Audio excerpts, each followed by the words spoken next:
네, 여기서 대선 출마를 공식화한 원희룡 제주지사를 직접 만나보겠습니다. 어서 오십시오. 네, 안녕하세요. 바로 본론으로 들어가겠습니다. 네. 본인 기대만큼 지지율이 안 오르고 있는데요. 승부수가 있습니까?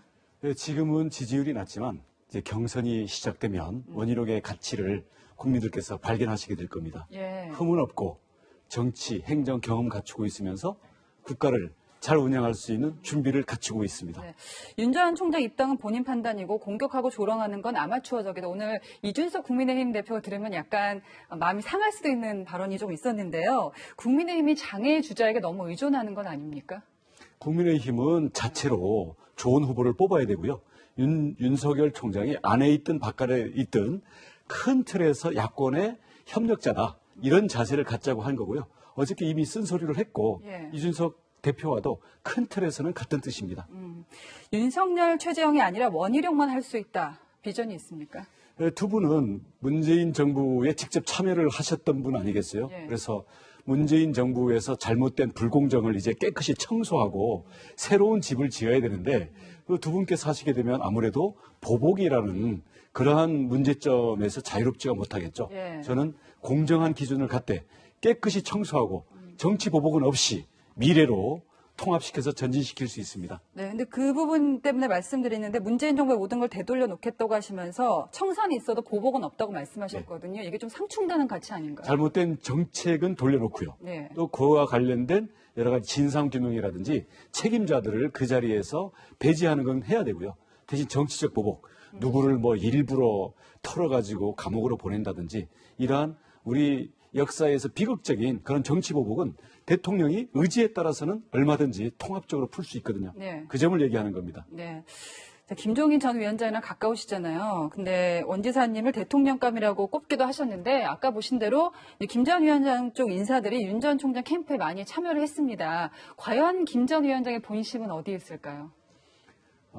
김종인 위원장님은 결국 이 야권의 정권 교체가 네. 안이하게 생각했더니 힘들 수가 있다. 그런 면에서는 윤석열 총장은 윤석열 총장대로 네. 또 당에서는 바깥에 의존하다가 큰일 나는 수가 있기 때문에 여기서 치열한 경쟁을 통해서 최선의 주자를 뽑아야 된다. 예. 그래서 개인전이기도 하지만 단체전으로서 최상의 선수를 구성해야 된다. 저는 그런 큰 뜻이 있다고 그런 봅니다. 의미에서 네. 오늘 뭐 윤석열 전 총장 아니면 원희룡이 야권 주자가 될 거라고 하셨잖아요. 네. 같은 맥락으로 볼 수 있을까요? 저는 그렇게 봅니다. 왜냐하면 윤석열 총장이 문재인 정권과 맞섰던 그 공로는 인정을 해야 되고요. 네. 대신 당내에서는 정치 경험과 행정 경험을 통해서 보수의 정통성과 좀 더 확장력을 가질 수 있는 네. 그리고 사상 최악의 네거티브가 예상되는 이번 선거에서 흠없이 끝까지 갈 수 있는 네. 그런 주자로서 원희룡의 가치가 있는 거죠. 이재명 지사랑 같이 이제 지사직을 유지하면서 지금 대선 행보를 해오셨는데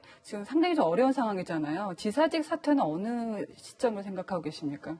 저는 이미 일상 업무에 대해서는 새로운 행정부지사와 인수인계를 탄탄히 다지고 있고요. 예. 코로나가 최근에 갑자기 급증했기 때문에 거기에 대한 최소한의 위기관리 차원에서 최선을 다하고 있는 거고요. 예. 요 고비만 넘기면 네. 깔끔하게 정리를 하겠습니다. 고비가 과연 넘어가지 않는다고 판단이 된다면은 예. 저는 최악의 고비를 얘기하는 거고요. 최악의 그래서 고비. 예. 지금 새로운 대행 체제가 예. 탄탄히 다져가고 있기 때문에 예. 늦지 않은 시간 내에 예. 저희의 책임과 권한을 명확히 하겠습니다. 대행이라는 게 당사자가 하는 것만큼 할 수는 없을 것이고 지금 휴가철이다 보니까 제주 지역이 심상치 않은 상황이에요. 그래서 도정을 좀 등한시하는 거 아니냐라는 비판을 받을 수밖에 없거든요. 이 부분은 어떻게 해소를 하실 건지요?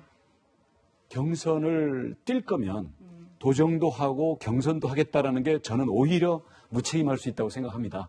왜냐하면 권한과 책임을 분명히 가진 사람이 그리고 그 체계가 갖춰져 있기 때문에요. 네. 제가 일을 하는 동안에는 끝까지 최선을 다하고 이게 제가 경선에 네. 전념해야 되는 상황이 온다면 네. 거기에 대한 책임을 깔끔하게 시스템으로 넘기는 것이 네. 제가 생각하는 공직윤리에는 맞는 것 같습니다. 원 지사님께서 생각하는 공직 윤리에는 맞다. 경선에 전념해야 하는 표현을 쓰셨는데요. 오늘 저 이준석 대표하고 윤 전 총장이 만나고 있거든요. 실제로 만나기도 하셨는데 윤 전 총장이 입당 시기가 더 빨라져야 된다고 생각하시는 건지. 저는 그건 본인의 판단이라고 생각해요. 네. 본인의 생각도 있을 거고 본인이 생각하는 정치도 있을 텐데 저는 안에 있든 바깥에 있든 결국 한 팀이 돼서 만날 정권 교체의 힘을 합쳐야 된다는 것이고요. 안에 오든 바깥에 있든 경선에 대해서는 원희룡이 당내 주자로 뽑힐 수 있도록 저는 최선을 다할 겁니다. 당내에서는. 네. 이재명 지사에 대해서 좀 여쭤볼게요. 뭐 같은 도지사시기도 하고요. 최근에 유독 센 발언을 많이 하셨더라고요. 뭐 참 나쁜 정치인이다 이런 표현까지 썼는데 이 부분을 여권 경쟁자로서 이재명 지사가 될 거다 이렇게 판단을 하고 계신 건가요? 그거와 관계없습니다.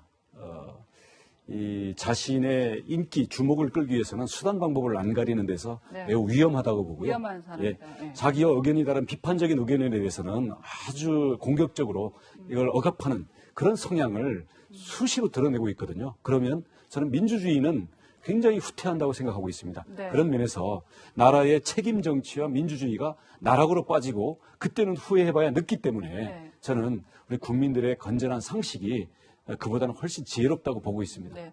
저희 경선이 진행되면 이제 공약 같은 것도 더 들어보는 시간을 마련하도록 하겠습니다. 오늘 네. 감사합니다. 네, 감사합니다.